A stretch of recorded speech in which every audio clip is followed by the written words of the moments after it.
to a little bit later in the day. I was doing a training, actually. I'm very excited to tell you about what will happen in June. I'm really working on planning our June because, as you might know, or I'm happy to share with you that the Feast of the Sacred Heart is June 11th this year, and the entire month is devoted to the Sacred Heart of Jesus. So I have some work to do on my end. I was in the seminar and I just am like, I got to keep focused, but I definitely am sorry that I had to pop on late. So today we are talking about chapters 2, 3, and 4. And this book, again, is a jump start to the 12 promises. Each chapter is based on the 12 promises. Each chapter is really just that promise of that chapter is the inspiration. There's point to ponder. There's hopefully some teachings. There's some stories there. And, you know, the reason why I wrote the book, this particular book, is because I wanted you, the reader, to understand the hope that is found in this devotion. That if you are struggling with anxiety, stress, struggle, sickness, cancer, divorce, you know, all of those major trials, you know, unemployment, that the 12 promises are there to give you hope. Now, I can't promise you a big M, like, you know, that miracle of, you know, what that being cancer free or whatnot, but I can definitely point you in the direction of where to go. That's what's most important. And that's what I really love about this devotion is it's rooted in tradition. It's rooted and affirmed by the church, which I talk about in the appendix. It was given to us from Jesus to St. Margaret Mary Alacoque, where these promises are. There's an entire book of her letters of what, you know, you can get. There's a variety of books from Tan that have the actual letters or the actual inspiring verses from St. Margaret Mary Alacoque, and, you know, the visions that took place in 1670s, the words from Jesus to her. So first, we covered chapter 1 last week in an introduction, you know, welcoming Christ's peace in your home. And I love this promise. The actual promise, in which this is a summary. The 12 promises are summaries of many, many promises. There's even more promises in her particular writings, but these are the base summary and approved to be presented that way. I will establish peace in their home.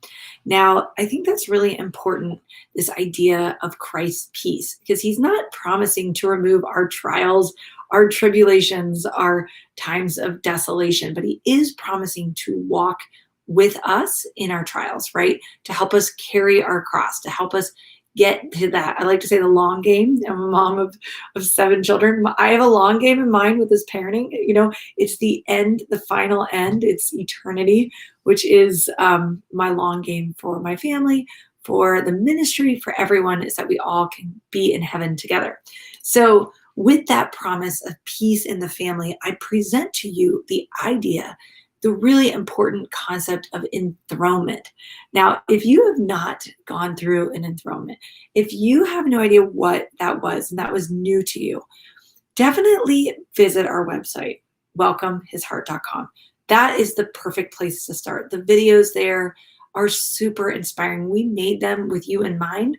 They're on average 2.5 minutes, so they're not going to take up that much of your time, but they're going to give you that perspective that enthronement is not an end point. It's a new beginning for you and your family. It's hope for the peace, right? That's what we need to believe. Only the peace that comes from God is the type of peace that we should ultimately want. It's the peace that even in the midst of difficulty, even when the waves of life are crashing on our boat, attacking our, you know, we feel a little tossed and turned, we have stability in our spirituality. Someone asked me the other day in an interview, Emily, what is your favorite, you know, description, you know, of enthronement?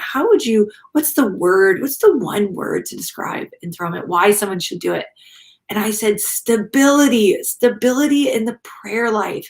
Not saying stability in the sense of lukewarmness, which we'll talk about the amazing catapult that this will do to your spiritual life, but stability where you are not going to be tossed about with your woes and your worries, but rather you are going to be able to see Christ in all things. It's super important. What I thought was interesting, I ended up on page 19, including the prayer of St. Francis. And when I initially, even before I took this position on as the director of this ministry, I was so amazed. And I actually am a little touched right now thinking about how St. Margaret Mary was given St. Francis as her patron saint. I think that's super important to understand that Jesus gave her spiritual guide, he called her, was St. Francis. And the words that ring through my ears as I love St. Francis is rebuild my church, right? That's the purpose of this devotion, to rebuild my church, to rebuild our church, to rebuild the domestic church, to rebuild our parish and our Catholic schools, and to rebuild all facets of society. It's super important to why we are seeking enthronement and understanding and praying and really beginning this prayer life. This book is not going to be like, oh, I read that, I'm done. It's supposed to launch you into this devotion. I think that's really important. And those little prayers of Jesus, I love you. Jesus, I trust in you. Your interactions with your, divine images in your home are meant to show God how much you love him. These tiny little prayers that carry us through each and every day. Now, in chapter 3, I talk about this amazing experience I had. I love people's stories. Send me your stories. I love stories. I get the privilege of receiving people's prayer intentions, but when they also share their praise for what God has done in their life, it's super inspiring. And one was just the simple testimony of one of the things I've done. I've written other books. Many of my books I've written with a dear friend of mine, Michelle Fanley, and we were privileged to go and speak and do a parish mission. We were talking about spiritual friendship, and we met this lovely woman who housed us for the night. And I got to stay there, but she talked about how Jesus and Mary were really like her, that was her all in all. And she had this little battery operated candle, and she turned to Jesus in a way that was, she understood that he was the fount of all love, right? That she needed to receive his love, live in his love, and to share his love. And that, our relationships, our marriages, even the relationship with our children will never fill the love of God. That is very special. That cup that lives in our heart is very, very special. It's very important. So I think that's something that's important to remember. And that, we are all suffering, right? I will comfort all those in the afflicted. That's the next promise. We are all suffering. If you cannot think of what you're suffering, like even movie stars suffer. That's something, one of my little pastimes, like, wow, they even have troubles. But of course they do, because we're all human, right? And sometimes the more successful we are, the more problems we have. But Jesus wants to comfort us in our afflictions. And one of the things that's really helped me is through this devotion is that perspective on infliction, right? Perspective on suffering, and helping me to grow my heart to, first of all, have compassion on someone else. And when they are suffering, and maybe as a parent, you might think, well, that's trivial. That's suffering. Like, you just didn't get invited to a birthday party. You're fine. Or you just, scraped your knee, wipe it off, or whatever that trial is, for example, or even with the people we work with, we can become annoyed with other people's sufferings. Let's be honest.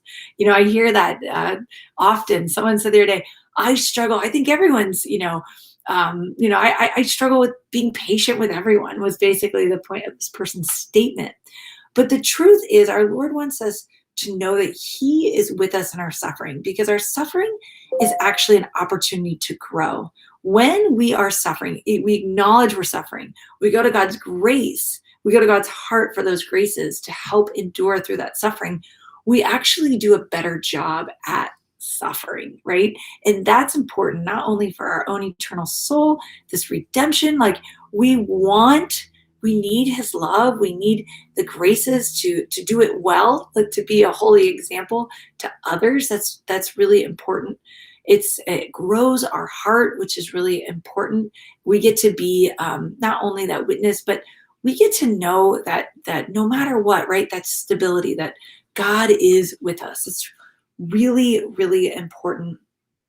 And Jesus net promised he would never remove all crosses and trials, but rather that he'd give us special graces to bear them.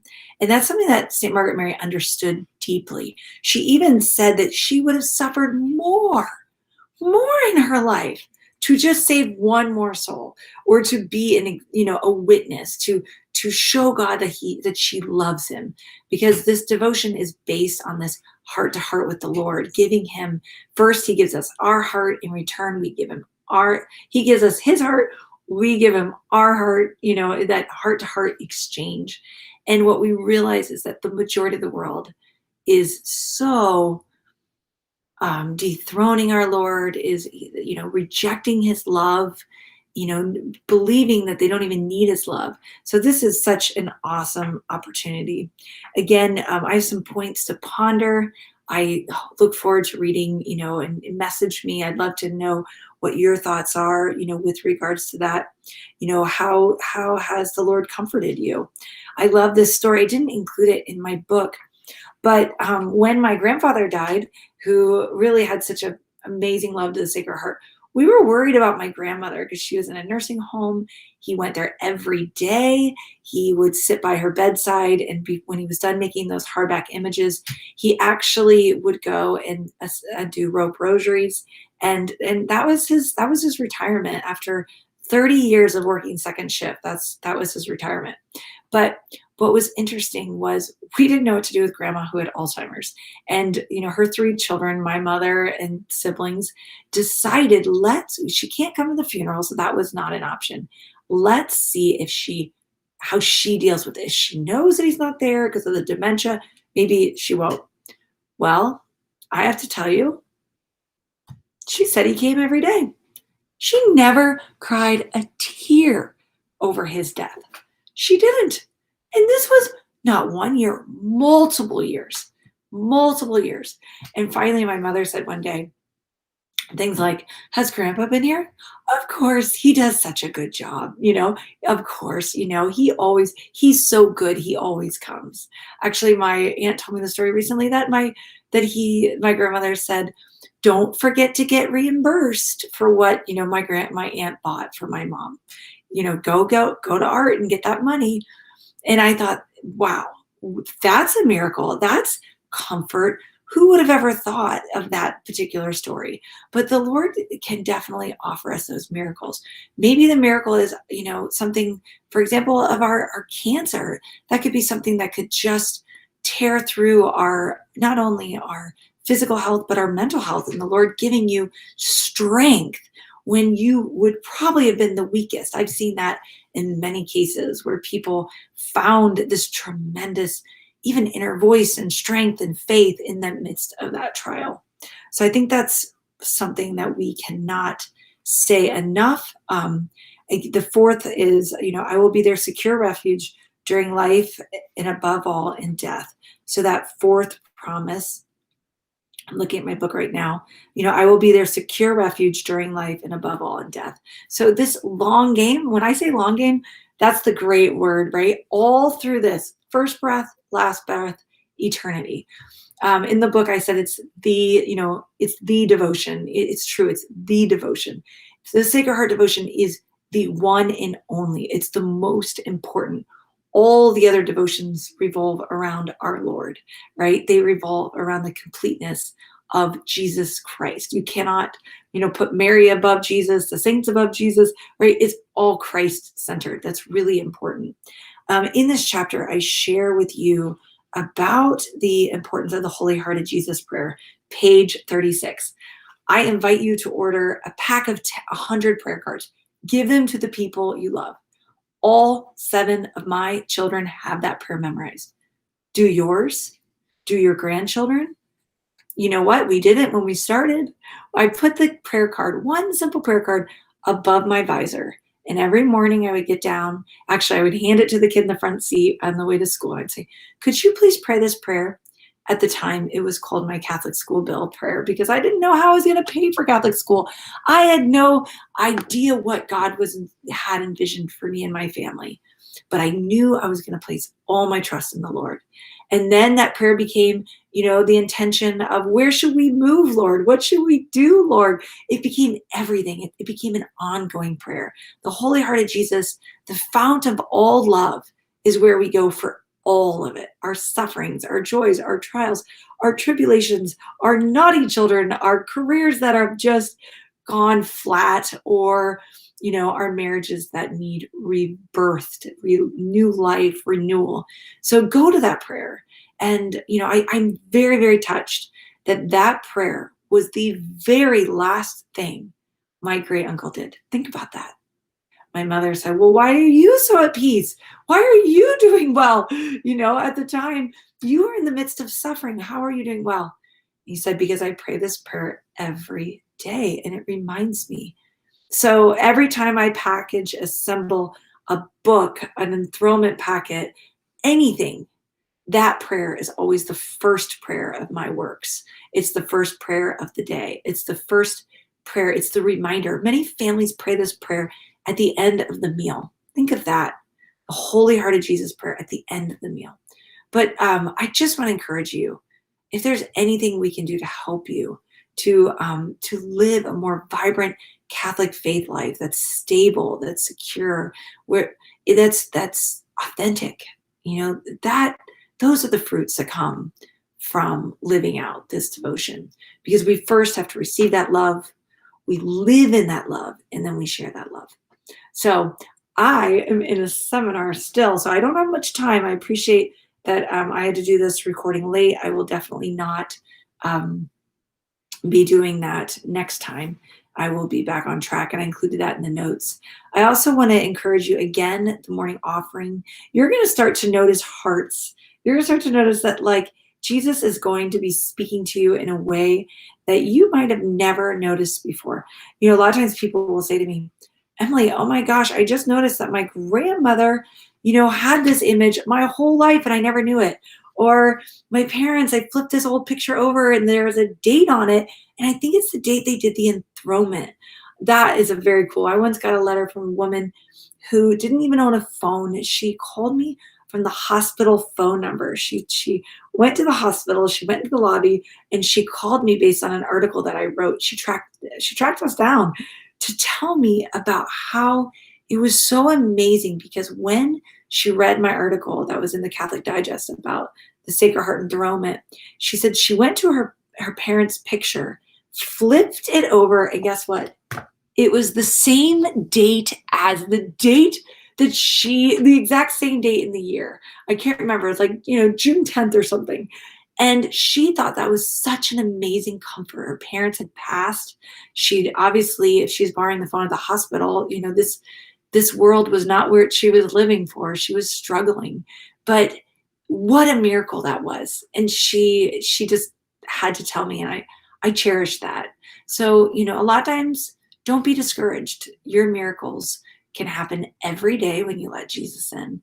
And he will move mountains. I promise you, he will. Oh, my cat just touched my arm. I was getting all touched. So we will sign off for this week. I appreciate you. I appreciate the study. Spread the word. Give me a review on Amazon when you are at the end of this book. Let us know. Visit welcomeisheart.com under contact us. Share your stories. We want to hear from you of what enthronement was like. Let us know how we can support you in this journey. A few points on enthronement, and we'll keep talking about it. Number 1, you don't have to be perfect. Number 2, your kids don't have to be perfect. Number 3, you just have to be willing to allow the Lord in, because he will knock, and it's up to you to let him into your heart, your home, your family, your life. Thank you so much.